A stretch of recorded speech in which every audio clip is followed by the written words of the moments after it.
새벽 3시 당신이 깊이 잠든 그 시간. 누군가는 홀로 어둠 속을 달리고 있습니다. 오늘 여러분께 들려드릴 이야기는 듣고 나면 새벽 배달을 절대 다른 시선으로 보게 될 거예요.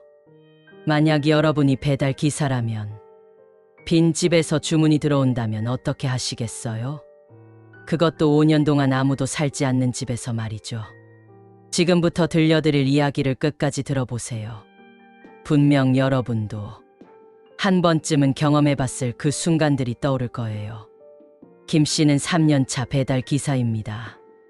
낮에는 아이들과 시간을 보내고 밤에는 가족을 위해 배달 일을 시작했죠. 새벽 시간대를 선택한 이유는 단순했습니다.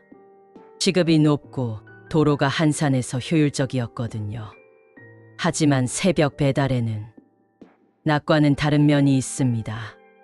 아무도 없는 거리, 꺼진 가로등, 그리고 때로는 설명할 수 없는 일들이 일어나죠. 김 씨는 지금까지 수백 번의 새벽 배달을 해왔습니다. 대부분은 평범했어요. 야근하는 직장인들, 새벽까지 깨어있는 대학생들. 하지만 가끔, 정말 가끔은 이해할 수 없는 주문들이 들어왔습니다. 그날도 평범한 새벽이었습니다. 마지막 주문이 하나 남았죠. 오래된 15층짜리 아파트 단지 1003호. 주문 내역을 보니 치킨 한 마리와 콜라 2병이었어요. 특별할 것 없는 주문이었죠. 하지만 아파트에 도착하자마자 뭔가 이상함을 느꼈습니다. 다른 동들은 몇몇 창문에 불이 켜져 있었는데 유독 103동만은 완전히 어둠에 쌓여 있었어요. 엘리베이터 앞에서 잠시 멈췄습니다. 평소보다 더 조용했거든요. 새벽이어도 보통은 누군가의 발소리, 엘리베이터 소리 정도는 들리는데 그날은 정말 아무 소리도 들리지 않았어요. 10층에 도착했는데 이상했습니다. 다른 층과 달리 센서등이 켜지지 않더라고요. 김 씨는 핸드폰 손전등을 켰습니다. 복도가 이상하게 길어 보였어요. 평소보다 훨씬.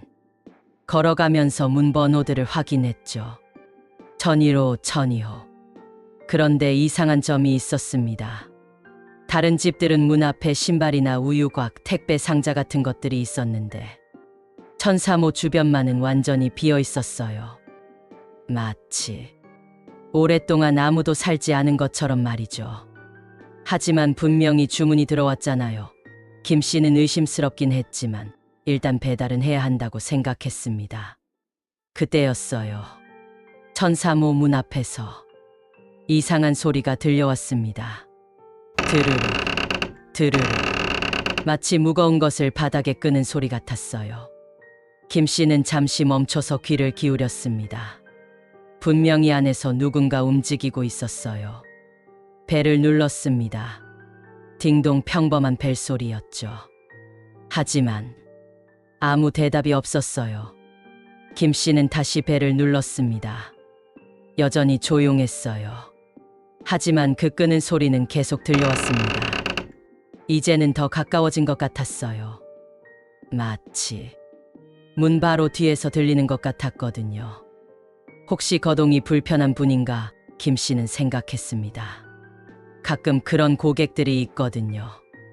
문까지 나오는데 시간이 오래 걸리는. 그래서 조금 더 기다려보기로 했죠. 그런데 이상한 일이 또 일어났습니다. 갑자기 복도에 찬 바람이 불기 시작했어요. 창문도 없는 복도인데 말이죠. 김 씨의 목덜미에 소름이 돋았습니다. 그리고 그 순간이었어요. 문 너머에서 여자 목소리가 들려왔습니다. 잠깐만요. 하지만 그 목소리는 뭔가 이상했어요. 너무 작고 멀리서 들리는 것 같았거든요. 5분 정도 더 기다렸을까요? 갑자기 문이 열렸습니다. 하지만 아무도 없었어요. 그냥 어두운 현관만 보였죠. 김 씨는 당황했습니다. 여보세요? 배달 왔습니다. 큰 소리로 말했어요. 그때 집 안 깊숙한 곳에서 대답이 들려왔습니다. 여기 와요. 여자 목소리였어요. 하지만 아까와는 달랐습니다. 더 또렷하게 들렸거든요. 김 씨는 망설였습니다. 평소라면 그냥 문 앞에 음식을 두고 가겠지만 뭔가 이상한 상황이었어요. 혹시 집안에서 무슨 일이 일어난 건 아닐까? 결국 한 발짝 들어가 보기로 했습니다. 현관에 발을 들여놓는 순간 집안에서 이상한 냄새가 났어요. 썩은 냄새 같기도 하고 뭔가 오래된 냄새 같기도 했어요. 여보세요? 다시 한번 불렀습니다. 그러자 또 대답이 들려왔어요. 침실로 와요. 이번에는 더 가까이서 들렸습니다. 김 씨는 핸드폰 손전등으로 집 안을 비춰봤습니다. 거실은 이상했어요. 가구가 하나도 없었거든요. 완전히 비어 있었어요.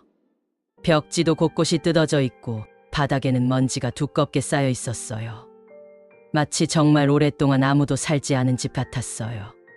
하지만 분명히 누군가 있잖아요. 방금 전까지 대화를 나눴는데. 그때였습니다. 침실 쪽에서 또 소리가 들려왔어요. 여기 있어요. 목소리가 더 가까워졌어요. 김 씨는 발걸음을 침실 쪽으로 향했습니다. 복도를 지나면서 이상한 것을 발견했어요. 벽에 걸린 사진들이었는데 모두 액자만 있고 사진은 없었어요. 마치 누군가 일부러 사진들을 모두 뜯어낸 것 같았어요. 침실 문 앞에 도착했습니다. 문은 살짝 열려 있었어요. 김 씨는 조심스럽게 문을 밀었습니다.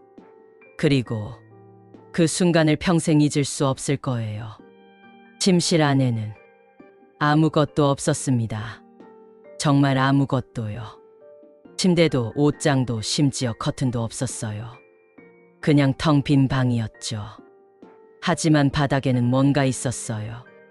김 씨가 손전등을 비춰보니 바닥에 큰 얼룩이 있었어요. 검은색 얼룩이었는데 뭔가 불길한 느낌이 들었어요. 그리고 그 얼룩 주변으로 발자국들이 있었어요. 여러 개의 발자국이. 바로 그때였습니다.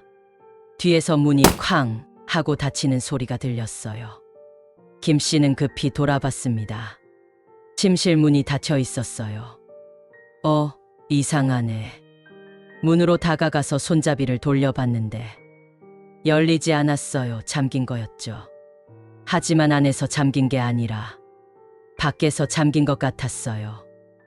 그때 문 너머에서 발소리가 들려왔습니다. 여러 명의 발소리였어요. 마치 누군가 아니 여러 명이 복도를 걸어 다니는 것 같았어요. 그리고 웃음소리도 들렸어요. 여자들의 웃음소리가. 김 씨는 공포에 질렸습니다. 급히 창문으로 달려갔어요.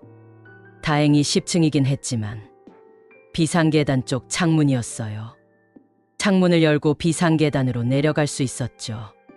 아래로 내려가면서 뒤를 돌아봤는데 천사모 창문에 여러 개의 그림자가 보였어요. 마치 여러 명이 창문 앞에 서서 김 씨를 내려다보고 있는 것 같았어요. 김 씨는 그 길로 집에 돌아갔습니다. 배달은 포기했죠. 다음 날 도저히 궁금해서 아파트 관리사무소에 전화했어요. 천사모에 대해 물어보려고요. 관리사무소 직원의 대답은 충격적이었습니다. 천사모요? 그 집은 5년 전부터 비어 있는데요. 5년 전에 그 집에서 사고가 있었거든요. 그 이후로는 아무도 들어가려고 하지 않아요. 그런데 누가 주문했다고 하셨나요? 김 씨는 배달 앱을 다시 확인해 봤습니다. 그런데 이상했어요. 그날 밤의 주문 기록이 사라져 있었어요. 마치 처음부터 없었던 일처럼 말이죠. 여러분은 이 이야기를 어떻게 생각하시나요? 김 씨의 착각이었을까요? 아니면 정말로 그 집에는 누군가 있었던 걸까요? 한 가지 확실한 건 김 씨는 그 이후로 절대 그 아파트 단지로는 배달을 가지 않는다는 거예요.